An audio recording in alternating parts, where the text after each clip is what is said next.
Chalo, we go ahead. In previous lecture yesterday, we understood about mineral toxicity as to how when micronutrients ka quantity increases within the plants, it causes toxicity because of which macronutrients cannot be absorbed. Yes or no? Yes. अब आज हम थोड़ा एक step आगे जाएंगे ये देखने के लिए कि एग्जैक्टली ये जो मिनरल्स होते हैं वो एब्जॉर्ब कैसे किए जाते हैं, ठीक है, प्लांट्स में कैसे एंटर करेंगे. So we are understanding about absorption of mineral ions. Go back to previous chapter that we studied. हमारे पास दो पाथवे थे, याद आ रहा है? कौन से पाथवे थे वो? We had Symplast and Apoplast. Correct. कुछ वैसे ही उसी पाथवे से मिनरल्स भी ट्रांसमिट किए जाते हैं बेटा, ठीक है. Imagine this to be the cortex region because जो खेल है वो कॉर्टेक्स का ही है, बाकी आगे पीछे सेम ट्रांसपोर्ट हो रहा है अपोप्लास्ट से. करेक्ट? नहीं, सिम्प्लास्ट से. अब सिनेरियो क्या होता है देखो, जो एलिमेंट्स होते हैं वो पानी के साथ रूट्स के अंदर एंटर होते हैं, ठीक है. So if you have some structure like this, let's say ये हो गया root hairs. Now you have elements that enter inside through root hairs by with the help of water molecule. अंदर आने के बाद वो पहले intercellular spaces में आके रुक जाता है by some process which is called as apoplast pathway. So when you want minerals to be transported, it is transported in two steps. When we talk about step 1, with the help of apoplast pathway, along with water molecules, it enters inside the cell, enters inside the roots and gets collected within intercellular spaces. ठीक है, intercellular spaces में collect हो जाते हैं, collected at intercellular spaces, यानी sales के बीच में आके वो कलेक्ट हो जाते हैं, वो रुक जाते हैं, ठीक है. अब इनका जो ट्रांसमिशन सेल्स के बीच में से हो रहा है, हमने कहा कि ये अपोप्लास्ट पाथवे से हो रहा है. So by default it has to be dash process. What is this process? Active और passive. Why do we say that it is passive? ATP is not utilized, so this will always be a passive transport. तो ये fast होगा या slow? Fast. So this transmission will always be faster as compared to step 2 that we would be discussing. ठीक है, step 2 में हम क्या देखने वाले हैं? So for step 2 you have Symplast pathway through which transmission takes place. Symplast pathway क्या होगा? इन सेल्स के अंदर मिनरल्स का जरूरत है ना बेटा, तो मिनरल्स जो है वो आसपास के इलाके से धीरे धीरे करके अंदर सेल्स के अंदर एंटर करता है. एक सेल से दूसरे सेल में भी जा सकता है. इसके अलावा at this region you have endodermis that is existing. Yes or no? So these minerals will also enter within the endodermis और वहां से जाइलम के अंदर जाएगा because minerals are transported through xylem, ठीक है. तो वो एंडोडर्मिस से होते हुए जाइलम के पास भी जाएगा. तो जब वो पास हो रहा है तब सेल के अंदर जाएगा एंड साइटोप्लाज्मिक स्ट्रीमिंग के द्वारा दूसरे सेल में भी पास हो सकता है. तो this is nothing but what we call it as symplast. क्या होगा, एक्टिव या passive? Active. This will be an active process. यहाँ पे क्या होगा? The minerals move within the cells. It goes within the cells and उसके transmission के लिए you will require something called as plasmodesmata. क्या म्हणतात बेटा? Plasmodesmata. बराबर, plasmodesmata चाहिए होगा मिनरल्स को एक जगह से दूसरी जगह पे ट्रांसफर होने के लिए. इसके अलावा जब हम अपोप्लास्ट पाथवे का बात करेंगे, अपोप्लास्ट पाथवे में मिनरल्स के ट्रांसपोर्ट के लिए you will require certain proteins again. Now what are these proteins? These proteins are transmembrane proteins या फिर प्रोटीन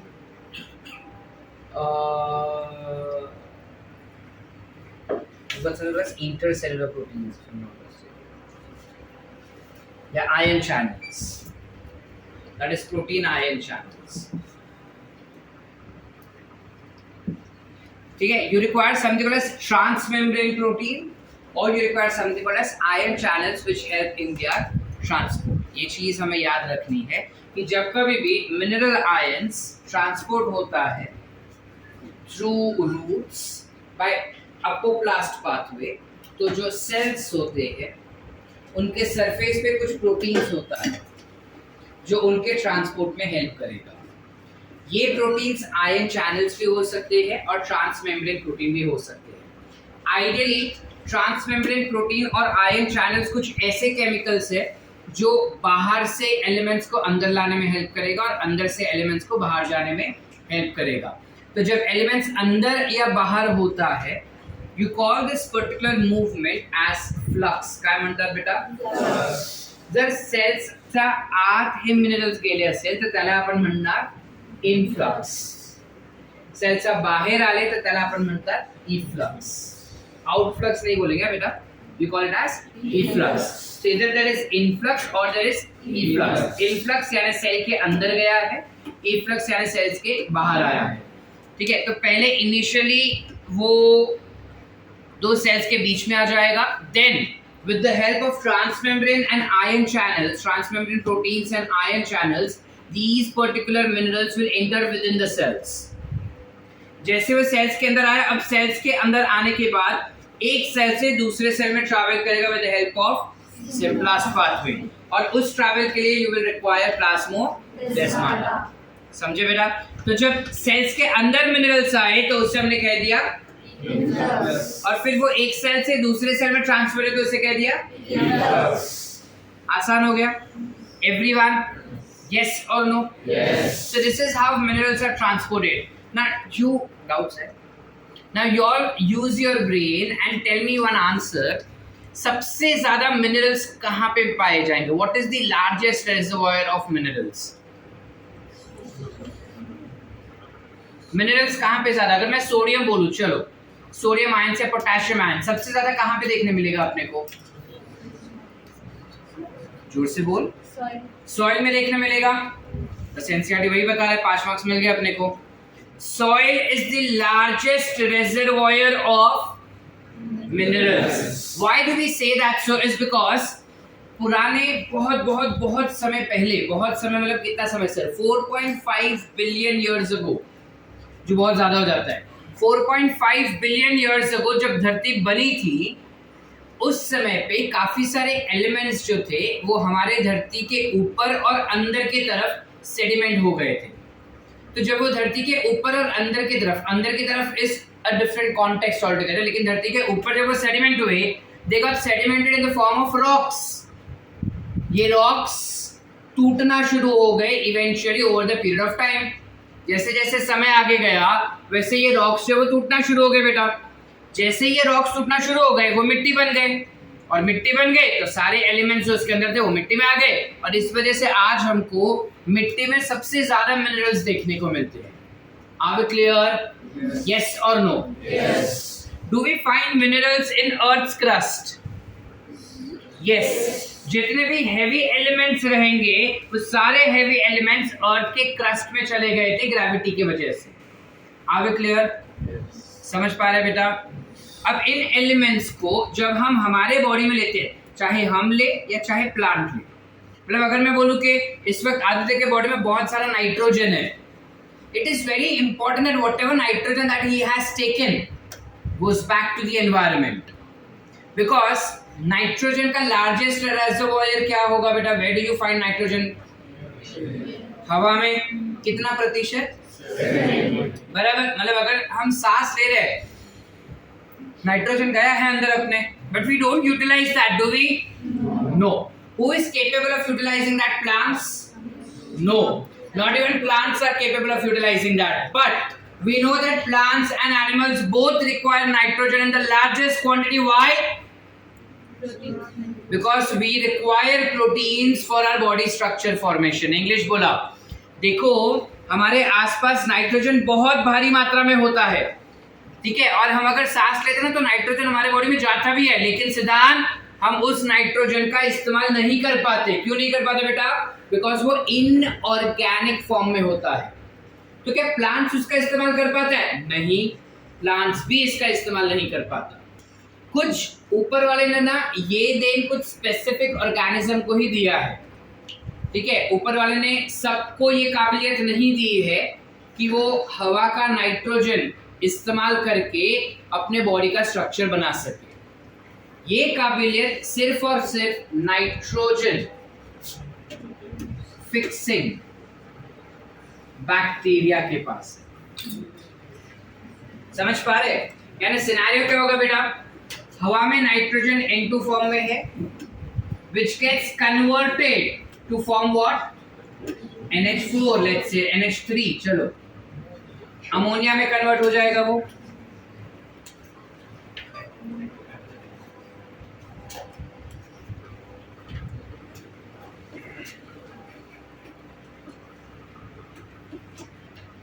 अमोनिया में कन्वर्ट हो जाएगा। This conversion, as said, is been done by nitrogen fixing bacteria. Nitrogen fixing bacteria का नाम दे सकते हैं कुछ example? Very good. So I can say BGA, blue green algae, nostoc, Anabaena etcetera. इसके अलावा एक और नाम हम सुने होंगे, राइजोबियम, एक है और कुछ अजोटोबैक्टर। ये सारे बचपन में नाम हम पढ़ चुके हैं, कुछ नया नहीं है, राइट?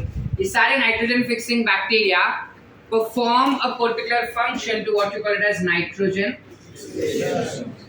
fixation. इस फॉर्म में कुछ प्लांट्स नाइट्रोजन को एब्जॉर्ब कर पाते हैं।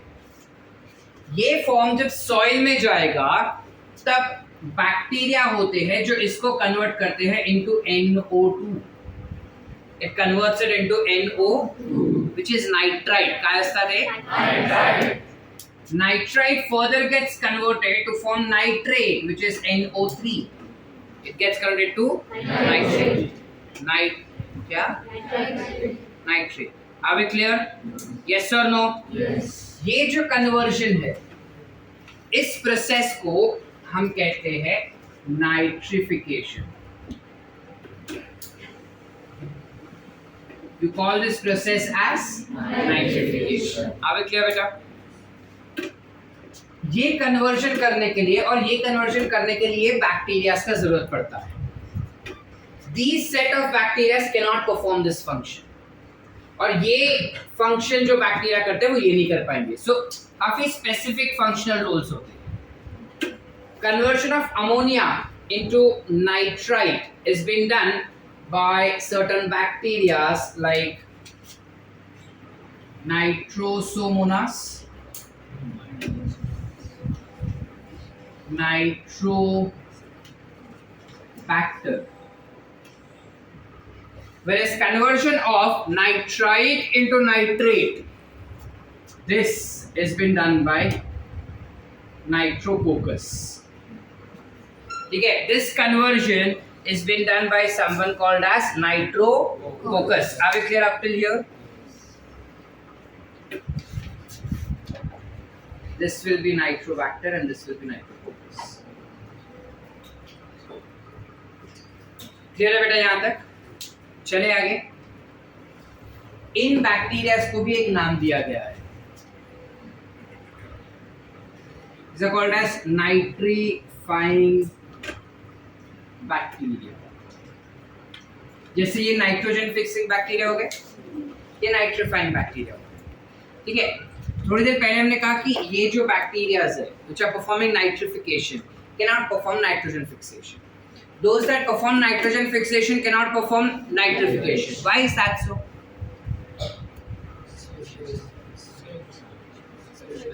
बेसिक आंसर है इसका, सोचो जरा। अब हम बड़े हो गए, यूज योर ब्रेन। स्पीशीज नहीं, special characters. What will be that special characters? You guys are aware about that, पाठ हम पढ़ चुके हैं. Okay, one you can say heterocyst, but apart from that,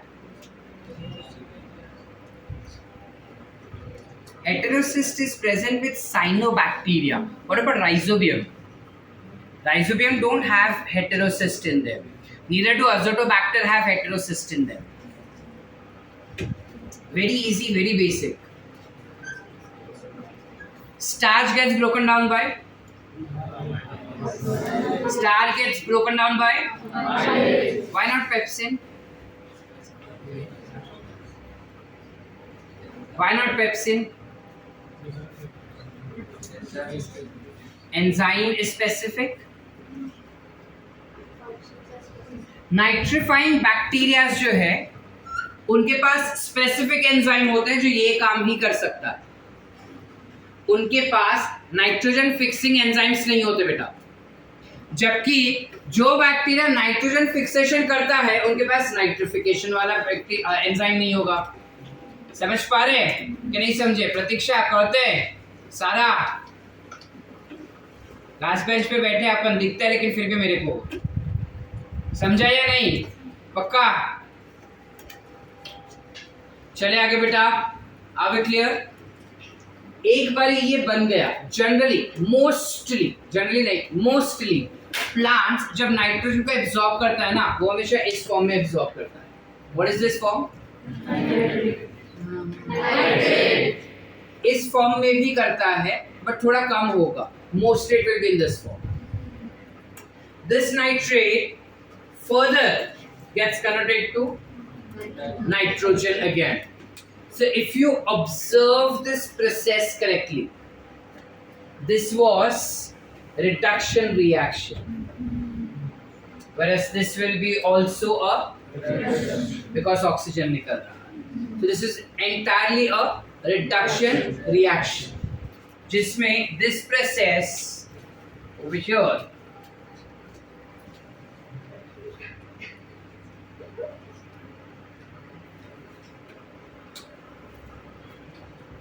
is called as denitrification.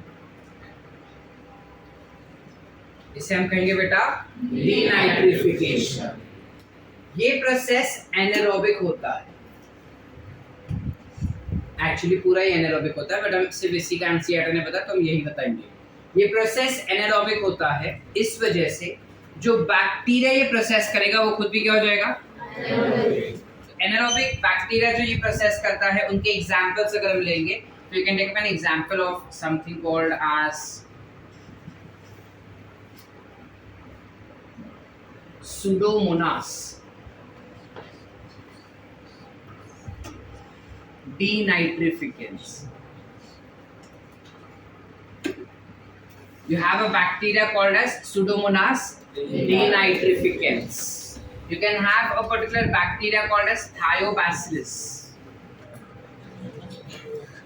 ये कुछ examples है bacteria के जो ये प्रोसेस को करवा के देता है. ये हवा में वापस गया, फिर से इस चीज को कोई लिविंग ऑर्गेनिज्म एब्जॉर्ब करेगा and the cycle continues. This cycling of minerals is a very important aspect that occurs within earth या on earth. ठीक है, मैंने इंग्लिश बोला. ये जो साइक्लिंग हो रहा है ना बेटा, ये बहुत ही ज्यादा इंपॉर्टेंट है. अर्थ पे ये साइक्लिंग होना ही चाहिए. क्यों सर? क्योंकि अगर मैं ये साइक्लिंग नहीं होगा, अगर ये साइक्लिंग ना हुआ धरती पे, तो सारा का सारा नाइट्रोजन हमारे बॉडी में चला गया, हम एटमॉस्फेयर में कुछ दे ही नहीं रहे, तो हमारे फ्यूचर जनरेशन को नाइट्रोजन मिलेगा ही नहीं ना बेटा. इस वजह से मिनरल्स का साइक्लिंग होना बहुत ही ज्यादा जरूरत है. हमारे पूरे नीट के सिलेबस में 3 साइकिल्स हमको पढ़नी है. एक हमने पढ़ लिया, बाकी के 2 और बचे जो ईवीएस वाले चैप्टर्स में, यूनिट 10 में हम देखेंगे, अभी नहीं, बहुत टाइम. 12वीं मतलब वैसे भी ये 12वीं है. सॉर्ट है? Any doubts everyone? Yes or no? Yes. All clear? Yes. अब इसमें ना एक और है. अमोनिया जो मिल रहा है वो जरूरी नहीं है कि जब बैक्टीरिया नाइट्रोजन फिक्सेशन करे तभी ही मिले। अमोनिया तो हमको ऐसे भी मिल सकता है। ऐसे कैसे सर? कोई भी डेड प्लांट या फिर एनिमल होगा, it can also give you ammonia. How can it give me down that? Because जब वो प्रोसेस करेगा which is decaying process, तब जो कॉम्प्लेक्स ऑर्गेनिक कंपाउंड्स होते हैं उसको तोड़ दिया जाता है into simpler.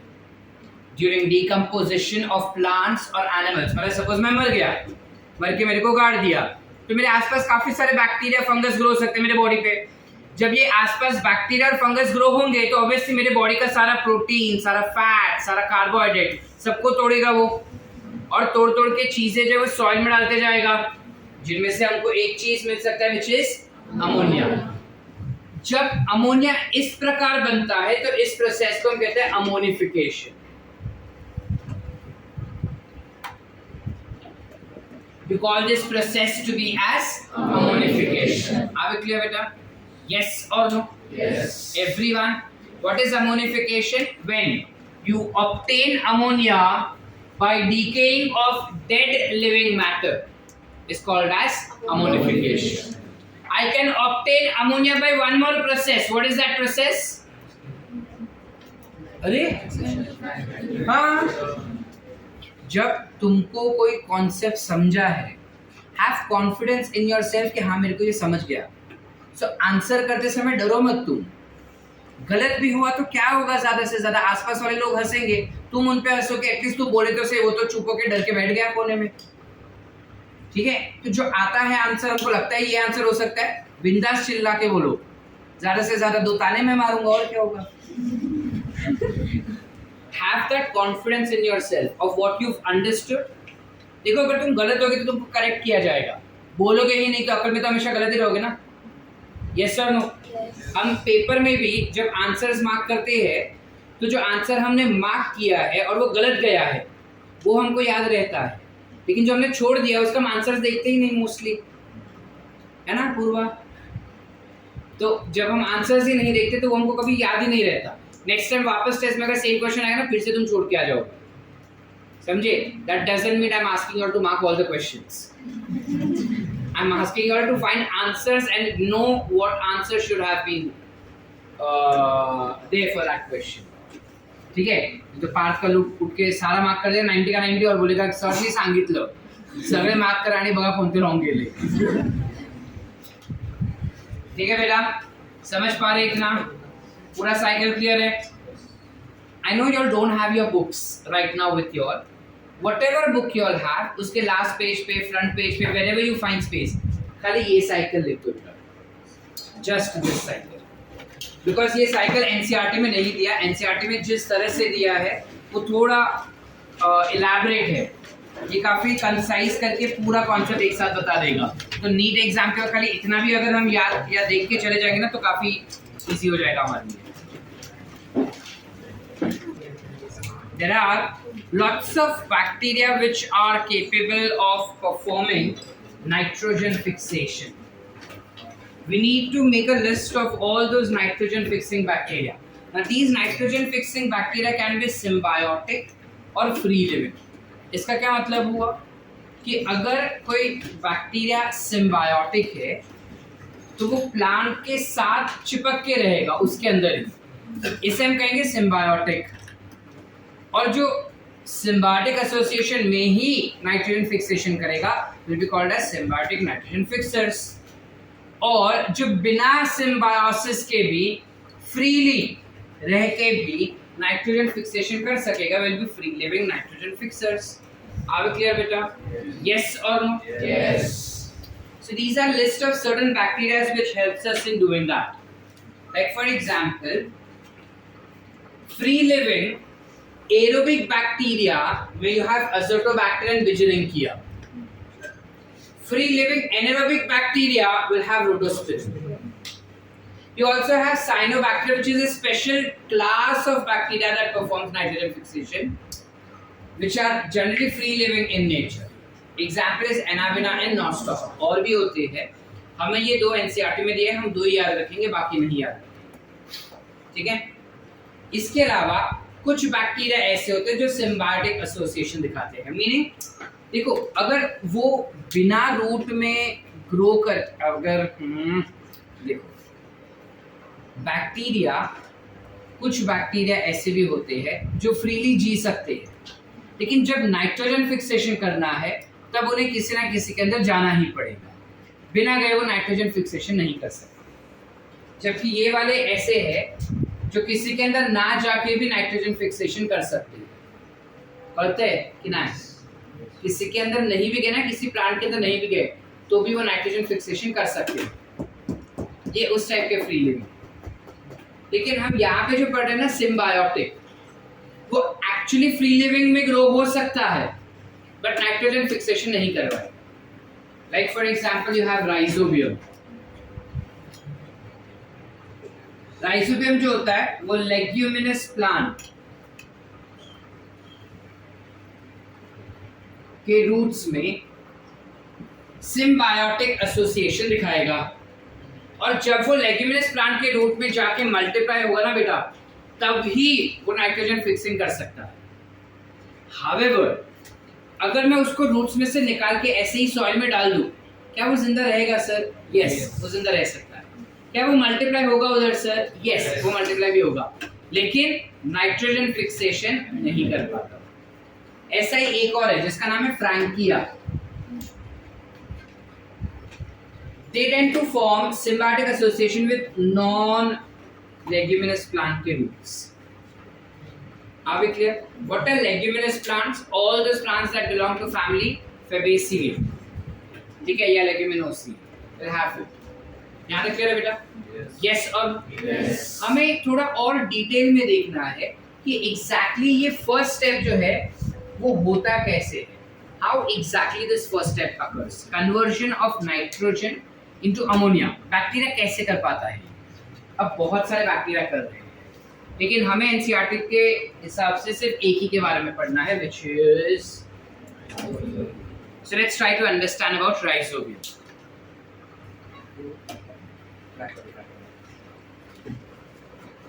जब हम राइजोबियम का बात करते हैं, can I erase this? It's done now. हाँ बोलिए ना बोलिए। जब हम राइजोबियम का बात करते हैं,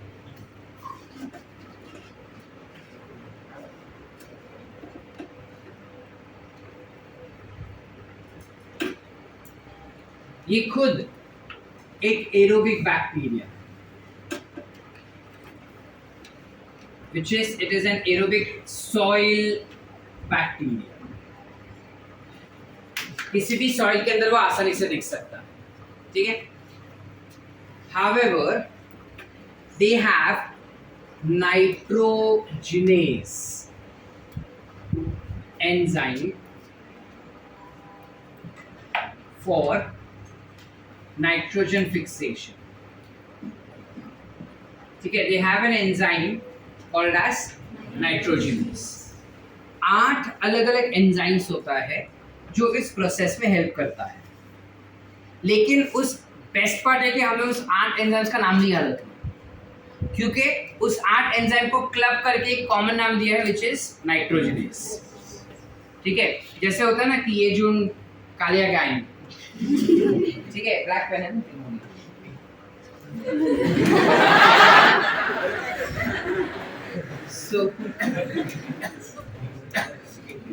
कुछ वैसा, ठीक है, तू भी आगे कालिया गाय। So you classify, so कुछ वैसा ही है। 8 अलग अलग एंजाइम्स है बेटा, 8 एंजाइम्स, कितने? 8। याद रखना, nitrogenase is complex of 8 enzymes. It is the complex of 8 enzymes. Each enzyme will require, it requires 1 molybdenum. एक molybdenum चाहिए, क्यों? That will act as cofactor. ठीक है बेटा, जबकि it will require 2 ATP as energy source. नहीं समझे फिर से एक बार सुनो। हाँ ठीक है। अभी इधर आदित्य को नहीं समझता है। आदित्य क्या होता है ना बेटा, 8 एंजाइम का गुच्छा है, हर एक एंजाइम को एक एक मॉलिक्यूल चाहिए, तो टोटल कितने चाहिए अपने को, और हर एक एंजाइम को 2-2 एटीपी चाहिए, तो टोटल कितने? सो विद दैट रिस्पेक्ट, हाँ सिद्धार्थ, वो खाली मस्ती करना मेरे को अलाउड है। एक टाइम पे एक ही जन कर सकता है, या तू सिद्धार्थ कर या मैं सिद्धार्थ करूं। ना विद दैट रिस्पेक्ट, याद रखना जब एक नाइट्रोजन, बस चुप, when one single nitrogen is getting converted to ammonia, पहले तो there are 2 molecules of ammonia which is obtained, पहली बात। दूसरी बात, ये कन्वर्जन के समय पे you will require 16 ATP, किती हवेत आपल्याला? 16 प्लस आपल्याला हवेत 8 molybdenum, लक्षात राहील? ओके नाही? जाऊया पुढे। बट राइजोबियम ये सब कांड सिर्फ तब कर पाएगा जब वो रूट्स के अंदर जाएगा, है कि नहीं? है ना। चल उसको रूट्स के अंदर डालते हैं, अभी कैसे जाता है वो रूट्स के अंदर वो देखते हैं, ठीक है। सपोजिटली ये है किसी रूट का हेयर, इस रूट है, ठीक है। इनिशियली क्या होता है, इस रूट हेयर से कुछ केमिकल्स सिक्रेट किए जाते हैं, and those chemicals are called as nod factor. क्या म्हणतात? Nord factor. बैक्टीरिया ने इस नॉड फैक्टर को सेंस करता है, आसपास सॉइल में है, इसको ही चुल मची है, तो नॉड फैक्टर रिलीज करता है। जैसे वो नॉड फैक्टर रिलीज करेगा ना, बैक्टीरिया उसको सूंघते हुए नजदीक आता है, क्योंकि उसको पसंद है ये स्मेल, मतलब ये केमिकल, नॉट स्मेल लिटरली। तो बैक्टीरिया जो है सारे नजदीक की तरफ आ जाते हैं। जैसे ही बैक्टीरिया करीब आते हैं ना, ये रूट हेयर जो है वो कर्ल हो जाता है और उसमें छेद हो जाता है।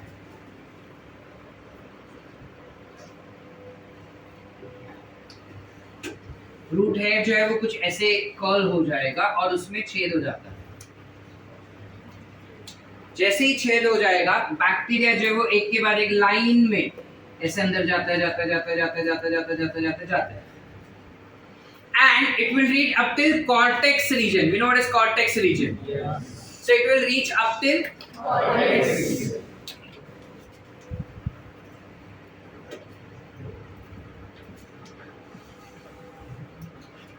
जैसे वो कॉर्टेक्स तक पहुंच जाता है, अब वो मल्टीप्लाई होना शुरू करेगा। क्यों कॉर्टेक्स तक गया? बिकॉज कॉर्टेक्स में खाना स्टोर है, it is composed of parenchyma, parenchyma में फूड स्टोर होता है, कॉर्टेक्स पेरेन्काइमा से बना है, पेरेन्काइमा में फूड स्टोर होता है, यानी कॉर्टेक्स में फूड है, उस फूड का इस्तेमाल करके वो मल्टीप्लाई हो रहा है, हो रहा है, हो रहा है, हो रहा है। अब वो सारा न्यूट्रिएंट्स लेते ही जा रहा है, तो प्लांट बोला कि तू खा जाएगा तो मैं क्या करूँ? तो प्लांट कॉर्टेक्स और बढ़ाता है, वो और फूड खाता है, प्लांट और कॉर्टेक्स बनाता है, और फूड खाता है, प्लांट और ऐसे बढ़ते जाता है, जिस वजह से एक पॉइंट ऐसे आ जाता है कि प्लांट के ऊपर ना कुछ ऐसा फोड़ी जैसा स्ट्रक्चर बन जाता है। इस फोड़ी जैसे स्ट्रक्चर को you call it as root nodule. काय म्हणतात बेटा? आता या रूट नॉड्यूल मध्ये आपल्याला फक्त बॅक्टेरियाच दिसणार आहे, राइजोबियम, फक्त राइजोबियम दिसते, ठीक है? Yes or no? Yes. Did we understand how exactly root nodules are formed? ठीक है, अब ये रूट नोडल बन गया। Now it has to start performing what? Nitrogen fixation. Nitrogen fixation कैसे perform करेगा? With the help of nitrogenase enzyme. ठीक है, देखो दुविधा है, बहुत बड़ी दुविधा है इसके जिंदगी की, ठीक है। हमको लगता है सिर्फ हमारे जिंदगी में प्रॉब्लम है। Imagine a bacteria also has an issue. Bacteria खुद एरोबिक है, लेकिन ये जो एंजाइम है ना बेटा, कैसे पता? बैक्टीरिया इज एनारोबिक, यानी अगर मैं सांस लूं तो मेरे अंदर जो एक काबिलियत है वो मर जाएगी, ना लूं तो मैं मर जाऊंगा। कुछ वैसा दुविधा हो रहा है ना। सपोज मैं राइजोबियम, ठीक है, मैं ऐसे ही चल रहा था, मैंने अपना घर ढूंढा, अपना घर बनाया, अब मैं नॉड्यूल में बैठ गया। अब जब मैं नॉड्यूल में बैठ गया तो मैं लेना चाहता हूँ सांस से, बट प्रॉब्लम क्या है कि जैसे मैं सांस लेता हूँ मेरे अंदर की जो काबिलियत है वो मर रही है। उस काबिलियत को अगर मैं मार डालता हूँ तो मुझको प्लांट भगा देगा। प्लांट बोलेगा ना कि तेरा क्या काम, अगर तू मेरे को नाइट्रोजन फिक्स करके नहीं दे रहा है तो तू भाग बाहर। समझ पा रहे?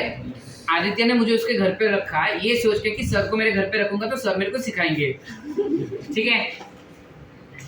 और मैं बोला कि नहीं यार, मैं तो भूल गया कैसे पढ़ाना है, क्योंकि मैंने सांसें ले ली।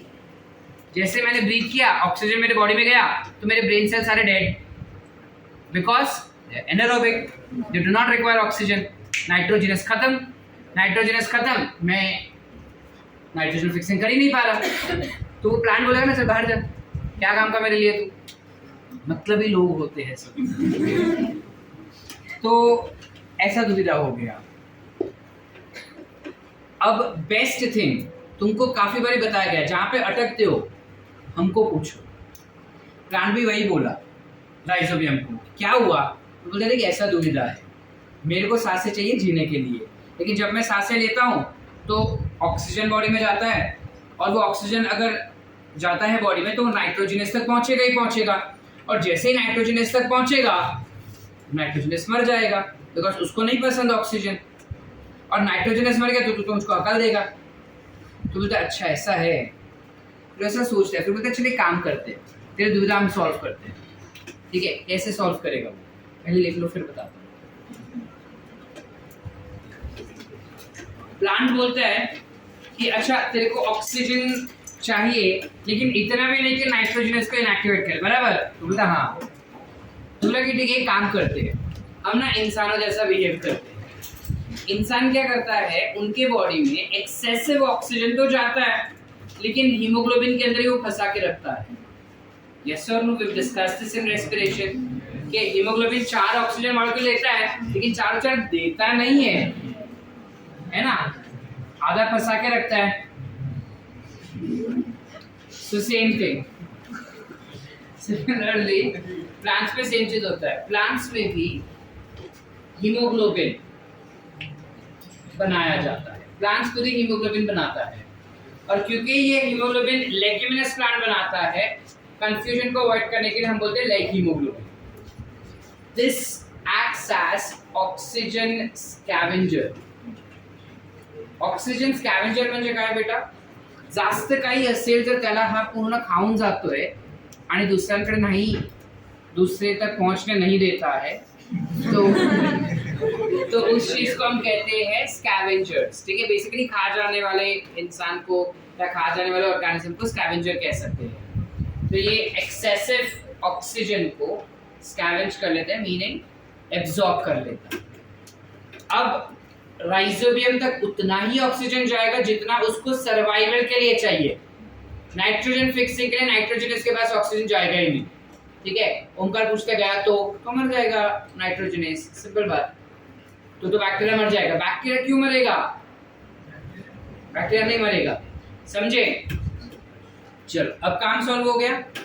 अब नाइट्रोजनेस इसका काम कर सकता है, बैक्टीरिया जिंदा भी रहेगा। यस और नो? चलो देखते हैं नाइट्रोजनेस इसका काम कैसे करता है। नाइट्रोजनेस क्या करता है, ये हो गया नाइट्रोजनेस, कुछ ऐसा, इसमें फंसा हुआ है नाइट्रोजन, जिसके पास ट्रिपल बॉन्ड होगा, N2 माने। यस और no? What do enzymes do? Enzymes perform a reduction reaction because N2 has to get to NH3. So it performs a reduction reaction where there is addition of hydrogen ions. जैसे ही hydrogen ions add हो जाते हैं,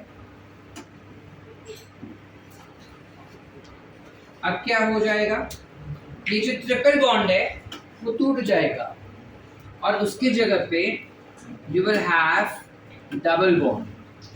एक bond के साथ क्या हो जाएगा सर, एक बॉन्ड के साथ हाइड्रोजन ऐड हो जाएगा, ठीक है। फिर से it performs reduction reaction, that is hydrogenation. फिर से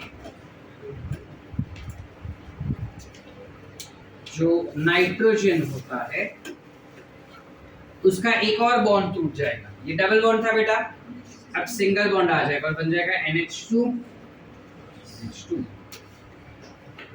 फिर से you will have addition of hydrogen ions which will bring about conversion.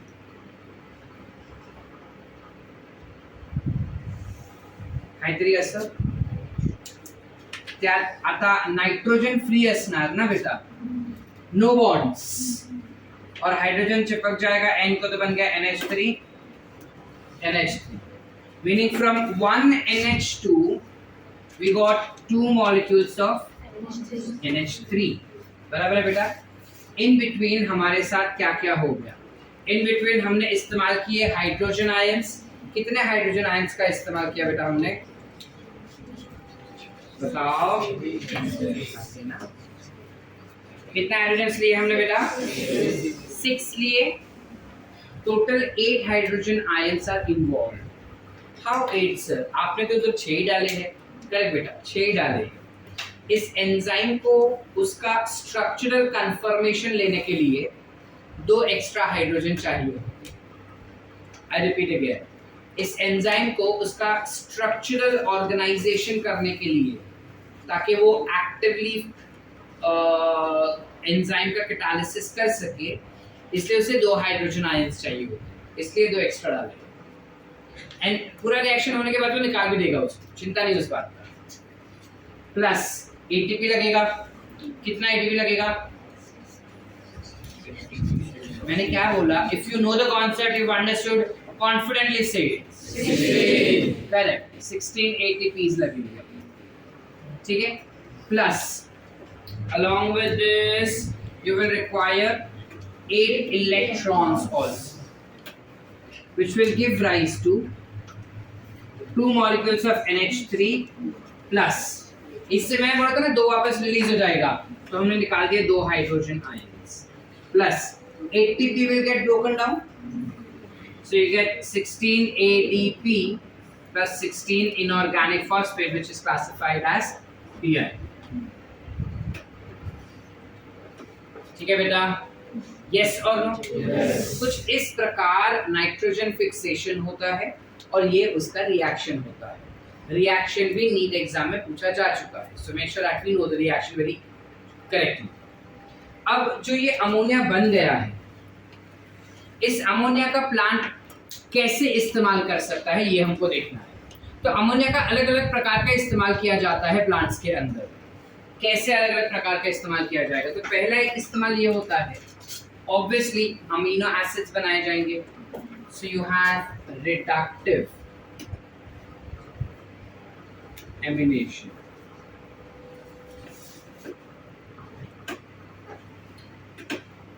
Reductive ammunition क्या होता है? You got us reductive ammunition म्हणजे काय? रिडक्टिव म्हणजे रिडक्शन, अमीनेशन यानी अमाइन ग्रुप ऐड करना. So the process of addition of amine group with the help of reduction or along with reduction will be called as reductive amination. अब इसमें क्या होता है? हमने एक केमिकल सुना है अल्फा कीटो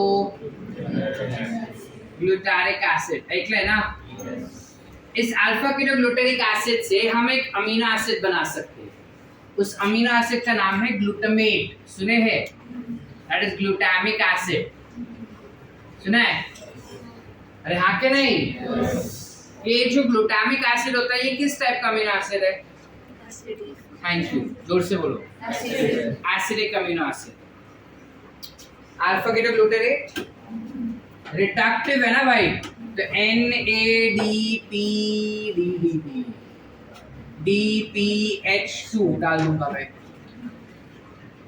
प्लस एमिनेशन है ना, तो अमोनिया भी डालना होगा हमें. ठीक है. So we are adding ammonia also to this, just NH4 plus, because ammonia is always an ionic form, so you add plus over there. यहाँ तक clear है बेटा? Now what will happen? You have glutamic acid which was formed. Glutamic acid form होने के साथ साथ you will have NADPDP which will be released. Yes or no? And along with that you also have removal of H2. ठीक है? और बन जाएगा glutamic acid. So reductive amination is nothing but formation of amino group along with addition of hydrogen ions. ठीक है, तो ये amino group या अमीनो एसिड कैसे बनेगा बेटा? कोई भी ऑर्गेनिक एसिड के अंदर तुम हाइड्रोजन ऐड करो और अमोनिया ऐड करो तो उसको तुम अमोनिया में कन्वर्ट कर सकते हो। हमेशा क्या हम उसको अमीनो एसिड में कर सकते हैं? सारे ऑर्गेनिक एसिड को नहीं बेटा, सारे को नहीं, बट मोस्ट ऑफ देम को तो तुम कर ही सकते हो। ठीक है, अब अगर ये कन्वर्जन हुआ है तो ऑब्वियस है कि एंजाइम्स का इस्तेमाल तो करेंगे ही हम, है ना? बिना एंजाइम्स का तो कोई चीज पॉसिबल ही नहीं है। एंजाइम का नाम हो जाएगा glutamate dehydrogenase. We call it as glutamate dehydrogenase। अब क्या बेटा, एक तो कुछ ऐसा इस्तेमाल किया जा सकता है अमोनिया का, दूसरा इस्तेमाल जो अमोनिया का होता है that is in the process of transamination। चलो स्प्लिट करो, ट्रांसएमिनेशन, ट्रांस म्हणजे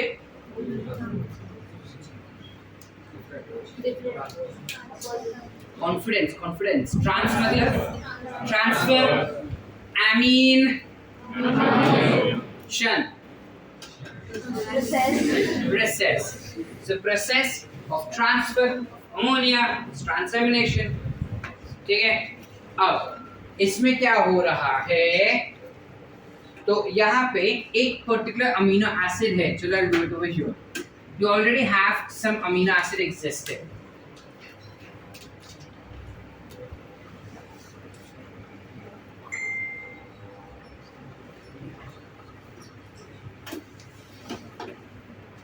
ये एक अमीनो एसिड ऑलरेडी एग्जिस्टिंग है।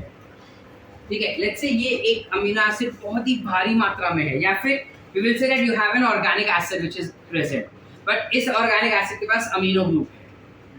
अब प्रॉब्लम इज कि मुझे एक स्पेसिफिक अमीनो एसिड चाहिए बहुत ही अर्जेंटली। क्या हो गया, ये एक केमिकल है जो हमारे बॉडी में प्रेजेंट है भारी मात्रा में। This is not amino acid but it is present in a body in a very large quantity. I want a particular amino acid। ये वाला केमिकल मुझे नहीं चाहिए, तो क्या किया जाता है, क्या करता है प्लांट का बॉडी, इस पर्टिकुलर केमिकल में से अमीनो ग्रुप निकाल देगा and it will be added on.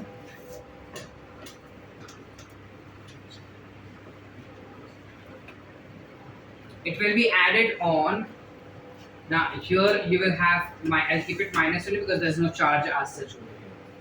ठीक है, या फिर तुम इसको ये कर लो कि भाई ये C डबल बॉन्ड O करके CO है, छोड़ दो। ठीक है, you don't have any, it's just an amino acid which is existing, it's just a chemical which is existing। We want it to be converted into amino acid। So इसके लिए क्या किया जाता है, वहां से there will be removal of chemical and amino group will be added over here। यानी ये चीज इधर से हटा के इसके ऊपर ऐड कर दिया जाता है, समझे? तो ये बन जाएगा अभी।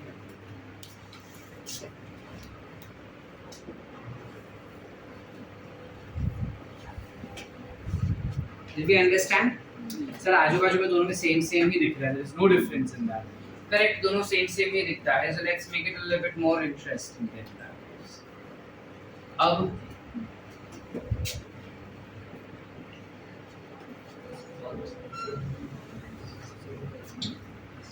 अभी भी सेम ही दिखा सर। ओके,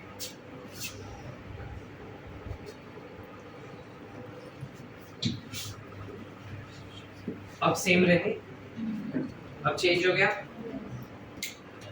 समझ पा रहे?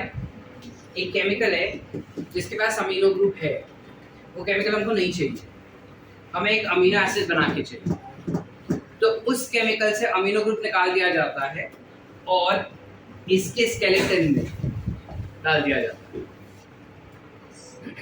This process is called as transamination, जिसको करने के लिए एंजाइम जो इस्तेमाल हुआ रहेगा दैट विल बी ट्रांसएमिनेशन। ठीक है। तो कुछ इस प्रकार अमोनिया का अलग अलग इस्तेमाल किया जाता है प्लांट्स के अंदर, एक बार वो बन जाता है उसके बाद। अब जैसे हमने कहा कि प्लांट्स के अंदर whenever there is nitrogen fixation, ammonia form में वो दिखाई देगा अपने को प्लांट्स के अंदर और अमोनिया फॉर्म में मूव होगा। ज़रूरी नहीं है कि हर प्लांट्स में अमोनिया फॉर्म में ही हो। कुछ ऐसे प्लांट्स है, like for example you have soybean, नाम तो सुने हैं। सोयाबीन में ना अमोनिया फॉर्म में वो नहीं ट्रांसपोर्ट होता because for them it is highly toxic. So soybean type के प्लांट्स में अमोनिया के जगह पे उसे यूराइड फॉर्म में स्टोर किया जाएगा। It will not be seen in ammonia but it will be seen in ureide forms. Are we clear? Yes. समझा? यस और नो? Yes. लिखे इतना? चलो लिखना है कुछ? चलो। In understanding about mechanisms of absorption of elements, so much of the studies on mechanism of absorption of elements by plants has been carried out in isolated cells, tissues and organs. Isolated मतलब क्या बेटा? मतलब अलग से निकाला। हाँ अभी वो I forgot, कोरोना बैच है ना, आइसोलेटेड मतलब पता, आइसोलेटेड मतलब अलग से निकाला हुआ।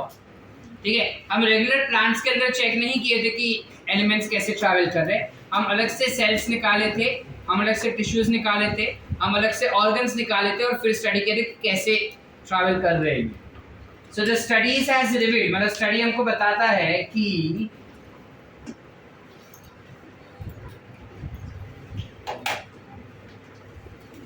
the process of absorption can be demarcated into two. Demarcated मतलब क्या?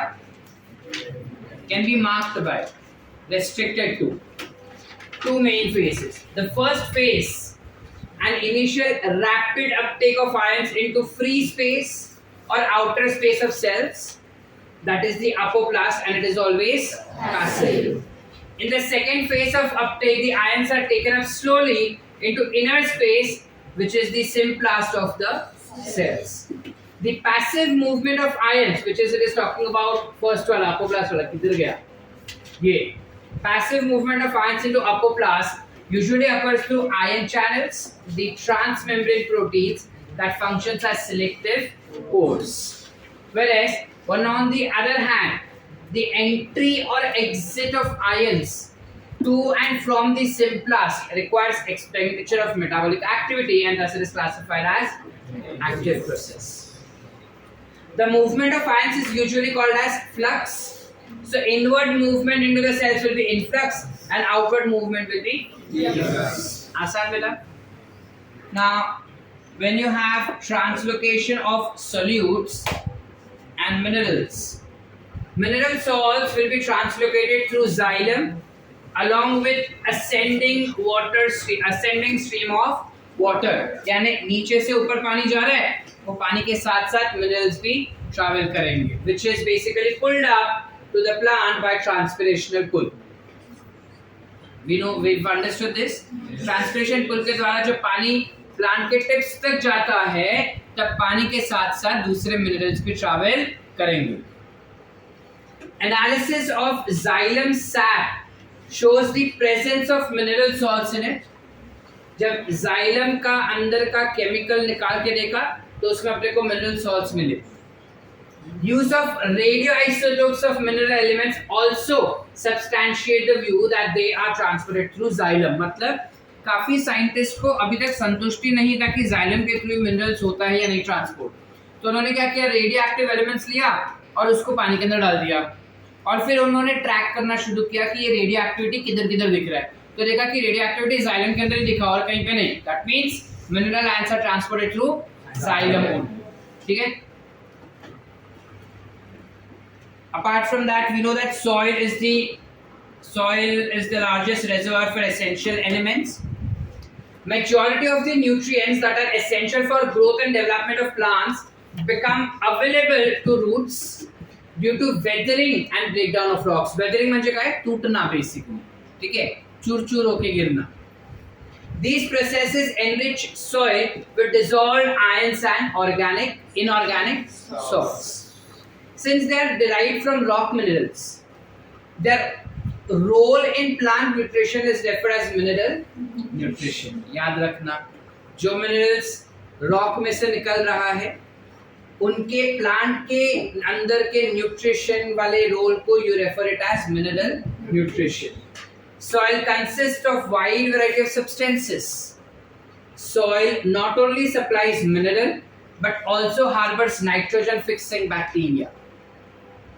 It says soil not only supplies minerals but it will also harbor nitrogen fixing bacteria, other microbes, and holds water.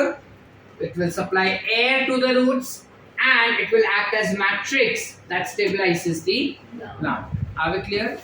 काफी सारे role हमको यहाँ पे बताए हैं soil के बारे में, जहाँ पे वो बता रहा है कि मिनरल्स भी प्रोवाइड करता है, नाइट्रोजन फिक्सिंग बैक्टीरिया भी रखेगा, दूसरे बैक्टीरियाज भी रखेगा, पानी को भी कनेक्ट करके रखता है, वो हवा भी देता है रूट्स को, और साथ ही साथ वो एक बेसिक मैट्रिक्स यानी एक जगह देता है जिसके ऊपर प्लांट जो है वो ग्रो हो सकता है.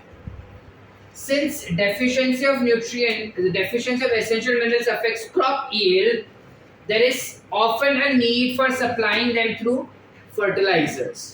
Both macro and micronutrients form components of fertilizers and are supplied as per their needs. अगर किसी के पेरेंट्स या रिलेटिव्स फार्मिंग में रहेंगे, या तुम्हारे पेरेंट्स या तुम खुद अगर गार्डनिंग में बहुत ज़्यादा इंटरेस्टेड रहेंगे, तो ये चीज़ काफ़ी कॉमनली हमको पता होता है कि जो भी खाद मिलता है उन खाद में माइक्रो और मैक्रो न्यूट्रिएंट्स होते ही होते हैं इन स्पेसिफिक क्वांटिटीज. ठीक है. Metabolism of nitrogen which is nitrogen cycle.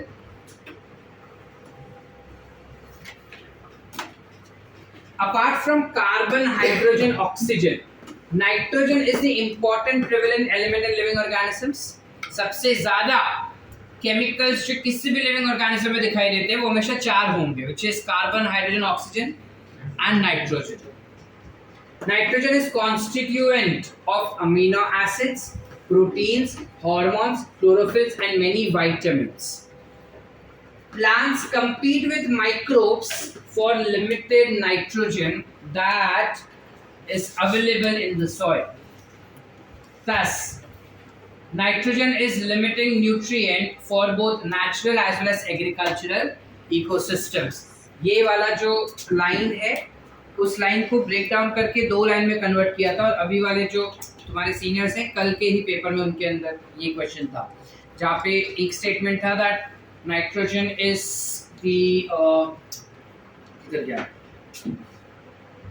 Nitrogen is limiting nutrient for agricultural ecosystem, और दूसरा स्टेटमेंट था nitrogen is limiting nutrient for natural ecosystem.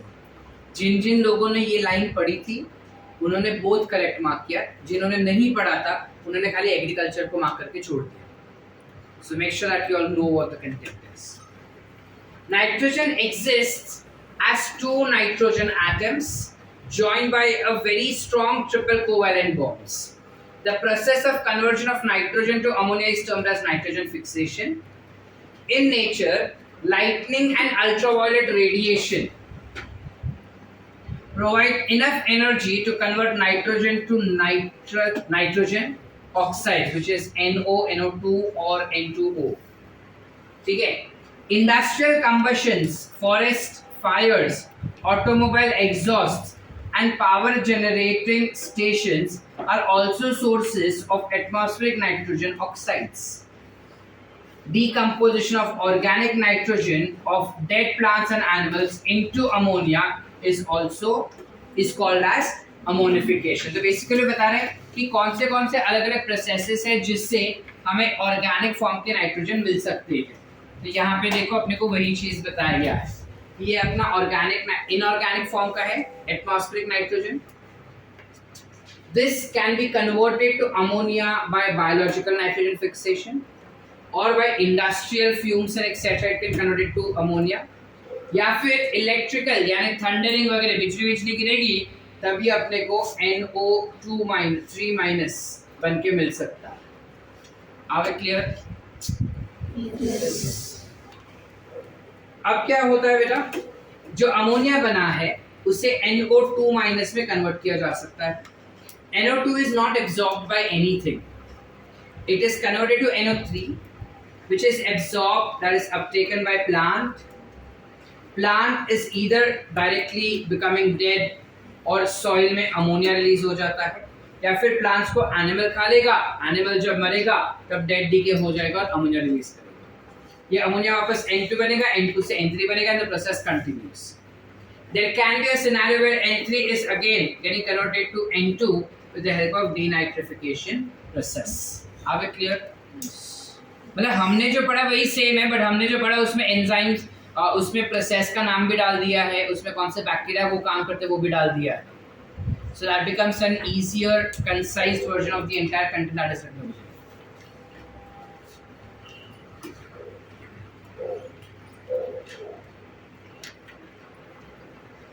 Ammonification is done, na?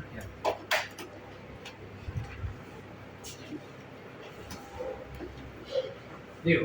Some of this ammonia volatilizes and re-enters the atmosphere, but most of it is converted into nitrate by soil, bacteria in the following steps. What are those following steps? This takes up oxygen to form NO2, hydrogen and water. This NO2 takes up oxygen again and forms NO3. Ammonia is first oxidized to nitrite by the bacteria, which is Nitrosomonas and or Nitrococcus. The nitrite is further converted, oxidized to form nitrate with the help of bacteria Nitrobacter. These steps are together called as nitrification, and the bacteria that helps in doing this particular step are basically chemoautotrophs. याद रखना, these are chemoautotrophs. Chemoautotrophs क्या होते हैं बेटा? जो ATP बनाते हैं और उस ATP के मदद से अपना खाना बना सकते हैं. ठीक है? The nitrate thus formed is absorbed by plants and is transported to the leaves. In leaves, it is reduced to form ammonia that finally forms the amine group of amino acids. Nitrate present in the soil is also reduced to nitrogen by the process of denitrification. Denitrification is carried out by Pseudomonas and Thaliobacillus. ठीक है, ये सारा theory में लिखा हुआ है, हमने गोला में पूरा रिप्रेजेंटेटिव डायग्राम बना दिया उसका, ताकि ये सब अगर हम एक बारी बाई चांस स्किप भी करें ना तो भी मोस्ट ऑफ द डिटेल्स उस गोले में कन्वर्ट हो गया. बायोलॉजिकल नाइट्रोजन फिक्सेशन कैसे होता है? So very few living organisms can utilise nitrogen in N2 forms that is available in air. Only certain prokaryotic species are capable of doing that. Only certain prokaryotic species, यानी कुछ bacteria ही atmospheric nitrogen को organic form में convert कर सकते हैं. ठीक है? Reduction of nitrogen to ammonia by living organisms is called as biological nitrogen fixation. The enzyme nitrogenase, which is capable of nitrogen reduction, is present exclusively in prokaryotes. यानी कि nitrogen fixing enzyme nitrogenase जो होता है, क्योंकि ये enzyme सिर्फ prokaryotes में होता है, इस वजह से ये प्रोसेस भी सिर्फ प्रोकैरियोट्स से कर पाते हैं और कोई नहीं. Such microbes are called as nitrogen fixers. The nitrogen fixing microbes could be free living or symbiotic. Example, free living aerobic microbes are Azotobacter and Vigilantia, while Rhodospirillum is anaerobic and Bacillus is free living in nature. So yeah. In addition, a number of cyanobacteria such as Anabaena and Nostoc are also free living nitrogen fixers. Symbiotic biological nitrogen fixation. There are several types of symbiotic biological nitrogen fixing associations which are known. The most prominent among them is legume bacteria relationship, which is species of rod-shaped rhizobium. We know what is rod-shaped, bacilli. Rod-shaped rhizobium, which has relationship with roots of several legumes such as alfalfa, sweet clover, sweet pea, lentils, garden pea, broad bean, clover beans, etc. ये सब क्या है sir, क्या नाम है sir? Alfalfa is a type of leafy vegetable. Sweet clover is long, ठीक है. Then sweet pea is वटाना जो हम खाते हैं. Lentils यानी मूंग मटकी जैसा, मटकी जो होती है उस टाइप के जो रहेंगे, मटकी रहता है, फिर उड़द दाल वगैरह रहती है, उसे हम लेंटिल्स कहते हैं. गार्डन पी वटाना अगेन, ये कौन सा वटाना हो जाएगा? ये अपना ये वाला. स्वीट पी जो रहता है वो अपना ये वाला वटाना होता है, रगड़ा रगड़ा, पानी पूरी में रगड़ा डालते हैं ना भाई, वो वाला. इवन मिसल में डालते हैं. छोड़. गार्डन पी इज प्रॉपर वटाना. ब्रॉड बीन जो होता है वो चवली जैसा होता है एक स्ट्रक्चर, और clover bean is also type of चवली ओनली, मतलब उस टाइप के बीन्स जैसे ही होते हैं, बट वो होते हैं ना, कुछ राजमा होता है, कुछ चवली होता है, कुछ those are different varieties of it.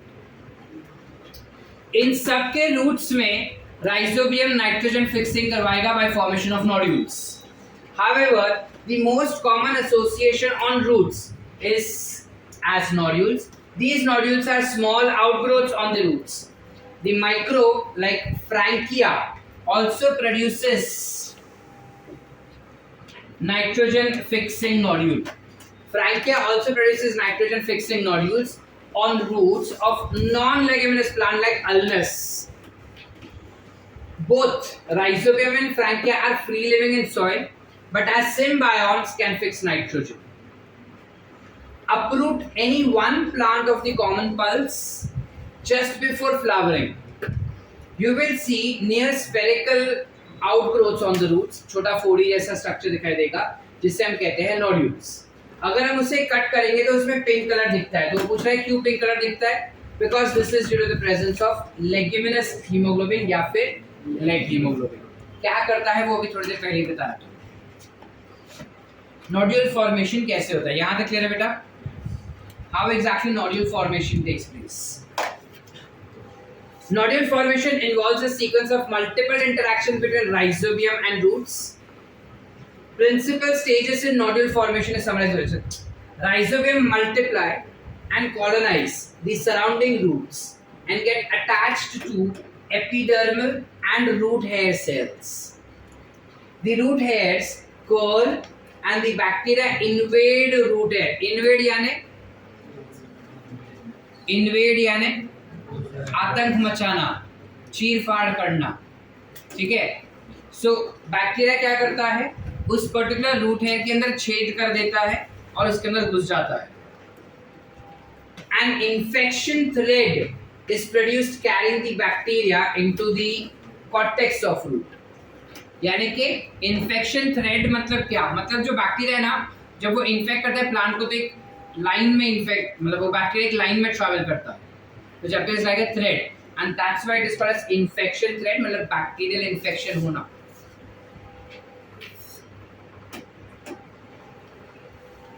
किधर गया? An infection thread into the cells where roots, where they initiate nodule formation in the cortex of root. Then the bacteria are released from the thread into the cells, which leads to differentiation of specialized nitrogen fixing cells. ठीक है, यानी एक बार ही bacteria cortex reason तक पहुंच जाता है, उसके बाद बैक्टीरिया उन सेल्स के अंदर इतना चेंजेस लाता है कि वो सेल जब वो डिफरेंशिएट हो जाता है इनटू अ सेल जहां पे अब नाइट्रोजन फिक्सेशन किया जाएगा. The nodule thus formed establishes a direct vascular connection with the host for exchange of nutrients. यानी कि जहाँ पे वो रूट नोड्यूल बना ना, वहाँ पे अब वो डायरेक्ट अपना खुद का वैस्कुलर सिस्टम यानी जाइलम जैसा स्ट्रक्चर बना लेता है, जहाँ पे वो नाइट्रोजन फिक्सिंग करेगा और उस वैस्कुलर सिस्टम में डाल देता है. समझा? The nodule contains all necessary biochemical components such as the enzyme nitrogenase and leg hemoglobin. The enzyme nitrogenase is MOFE यानी molybdenum iron complex protein, and catalyzes the conversion of atmospheric nitrogen to ammonia. Conversion is done for atmospheric nitrogen to ammonia. The first stable product of nitrogen fixation becomes ammonia. So here is the detailed information given to us. Can we see the structures?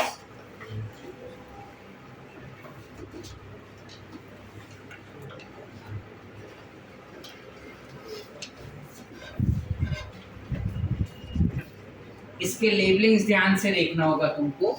Soil particles और यहाँ पे blue colour के छोटे छोटे dots हैं. I am not sure if पीछे दिख रहा है या नहीं. Those are nothing but bacteria. यहाँ पे सिर्फ बैक्टीरिया दिखाया है जहाँ पे रूट हेयर हुक शेप का स्ट्रक्चर ले लेता है और उसके थ्रू बैक्टीरिया एक लाइन में अंदर जा रहा है, थ्रेड जैसा दिख रहा है. ठीक है. So inner cortex and pericycle cells around under the division has been seen over here. And this becomes mature nodule. तो नीचे क्या आपने एक्सप्रेशन दिया है? The development of fruit nodule in soybean. ये सोयाबीन मतलब दिसता है आपका.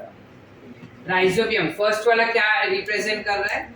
Rhizobium bacteria contact a susceptible root hair, divide near it. फिर बी वाला अपने को बता रहा मतलब ये वाला, that successful infection of the root hair causes it to curl. सी वाला अपने को बताता है infected thread carries the bacteria in the inner cortex. The bacteria get modified into rod-shaped bacterioids and cause inner cortical and pericycle cells to divide. Division and growth of cortical and pericycle cells lead to nodule formation. Last वाला बता रहा है mature nodule is complete with vascular tissue continuous with those of the roots. Did we understand? So जब कुछ ऐसा explanation दिया हमको ये भी पढ़ना है. ये मैं कल भी बताया था तुमको.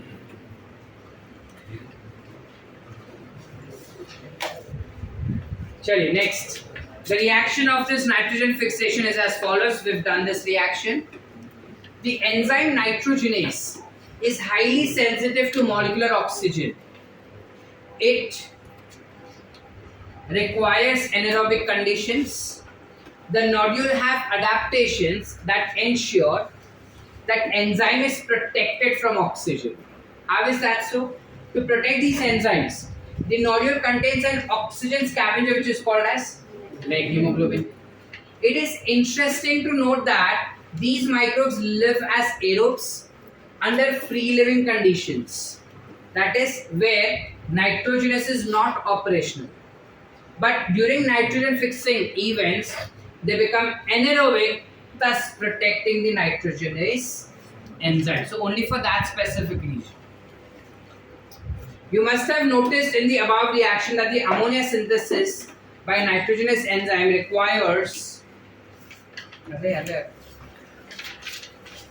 a very high input of energy, which is 8 ATP for one single set. So there are in all there are 2 sets and thus you have 16 ATPs that were required. The energy required thus is obtained from respiration of the host cells. यानी ये जो energy मिल चाहिए वो bacteria खुद का नहीं use करता. किसके पास से ले रहा है वो cell. Can we see this? Exact reaction that we drew over here. ये बाजू में जो हमने ड्रॉ किया है वही सेम. चलो next. Fates of ammonia. What are the different fates of ammonia that we have? At physiological pH, the ammonia is protonated. म्हणजे काय? उसमें प्रोटॉन ऐड किया जाएगा, हाइड्रोजन ऐड किया जाता है to form ammonium ions. While most of the plants can assimilate nitrates as well as ammonium ions, the latter, that is ammonium, is quite toxic to the plants and hence cannot accumulate in them. Let us now see कि ये ammonia का क्या use होता है in how is it utilized in synthesis of amino acids. So there are 2 main ways in which this can take place. The very first that we have is reductive amylation. In these processes, ammonia reacts with alpha ketogluteric acid and forms glutamic acid as indicated in the given equation below. Can you see this equation? alpha keto, ammonium, NADPH. With the help of enzyme, glutamic acid, water, and NADP. Transamination. It involves the transfer of amino group from one amino acid to keto group of a keto acid. Keto group of a keto acid. Glutamic acid is the main amino acid from which transfer of amino group takes place. The amino group takes place and the other amino acids are formed through transamination. The enzyme transaminase catalyzes all such reactions like for example given below. यानी इस specific reaction के अंदर इस specific हो झालं पण आपलं एक पार्ट उरलंय पूर्ण आपण 1.5 पेज 2 पेज सोडून दिलंय तर ते आपण करून घेऊया. In this, if you look at correctly, वो बता रहा है कि ये जो स्ट्रक्चर है ना बेटा, this is glutamic acid, जिसमें से अमीनो ग्रुप निकाला जाता है और निकाल के एक दूसरे स्केलेटन पे लगा दिया जाता है, which is basically a keto acidic group. So बता रहे हैं keto acidic group में से जो कीटोन ग्रुप है ना, उसको हटा के वहाँ पे अमीनो ग्रुप डाल दिया जाता है, जिस वजह से एक नया अमीनो एसिड बन के मिल जाता है. समझे? यस डॉक्टर कुमार, शक्ल पे 12 बज गए, समझा? This paragraph is very important. Generally ना जब हमारा नीट नजदीक आता है तो हम ऐसा नीट के अभी आई गेस तुम भी ये काफ़ी बारी करते होगे कि जब टेस्ट का टाइम होता है और ऐसा आधा घंटा बाकी टेस्ट के लिए या हम आधे घंटे के टाइम है प्रिपरेशन के लिए, तो हम कुछ चीज़ें ऐसे फालतू उड़ा देते हैं. हाँ ठीक है ये, हाँ ठीक है ये. नीट के टाइम पे ये वाला पैराग्राफ ना काफ़ी बच्चे फालतू में उड़ा देते कि हाँ ठीक है क्या है, बट इस पर्टिकुलर पैराग्राफ से मैं कम 5 क्वेश्चन फ्रेम कर सकता हूँ. ठीक है, सो इसकी वजह से this also becomes very important paragraph for us to memorize. Yes doctor Tingle, काय झाले? The two most important amides is asparagine and glutamine, which is found in plants. Found in plants are structural parts of the protein. Asparagine as well as glutamine. ये जब हम पढ़ रहे थे अपना biomolecule तब इसके बारे में इंट्रोडक्शन दिया था. इट इज एस्पार्टिक एसिड जिसमें अमीन ग्रुप लगाएगा तो एस्पेरेजीन, और glutamic acid gets converted to glutamine जो प्रोटीन बनाने में हेल्प करेगा. They are formed from 2 amino acids, namely aspartic acid and glutamic respectively, by addition of another amino group to each of them. The hydroxyl part of acid, which is OH group of acid, is replaced by another amine group, that is amine radical. Since amides contain more nitrogen than amino acids, they are transported to other parts of the plant via xylem vessels. यानी जो amides होते हैं, glutamic acid है, अगर मैं उसे glutamine कर दूं तो उसके अंदर नॉर्मल से ज़्यादा नाइट्रोजन है, जिस वजह से बाय डिफॉल्ट उसके अंदर नाइट्रोजन ज़्यादा होने की वजह से it can act as best nitrogen donor. So it is utilized as nitrogen donor, that is donated, जिसमें से अमीनो ग्रुप निकाल के दूसरे में डाल दिया जाता है या ट्रांसपोर्टेड दूसरे में डालने के लिए जाइलम के थ्रू उसको ट्रांसपोर्ट किया जाएगा. In addition, along with transpiration stream, यानी जाइलम के अंदर पानी जो ट्रांसफर हो रहा है वो, मतलब जाइलम के अंदर जो पानी ट्रांसपोर्ट हो रहा है वो, the nodules of some plants, example soybean, will export the fixed nitrogen as urites. It will not export in the form of ammonia or nitrite or nitrate, but it will transport in the form of urites. These compounds also have a particularly high nitrogen to carbon ratios. Are we clear up till here beta? Any doubts so far? Nakki. All clear? Yes or no? Yes. We are left with last one part of this chapter, which is this part. जहाँ पे हमको समझना है कि कौन सा chemical क्या करने के लिए इस्तेमाल किया जा सकता है, व्हाट आर इट्स यूजेस। ये पार्ट हम आज नहीं छुएंगे, इसको हम फ्रेश माइंडेडली स्टार्ट करेंगे अगले हफ्ते जब हम वापस मिलेंगे तब।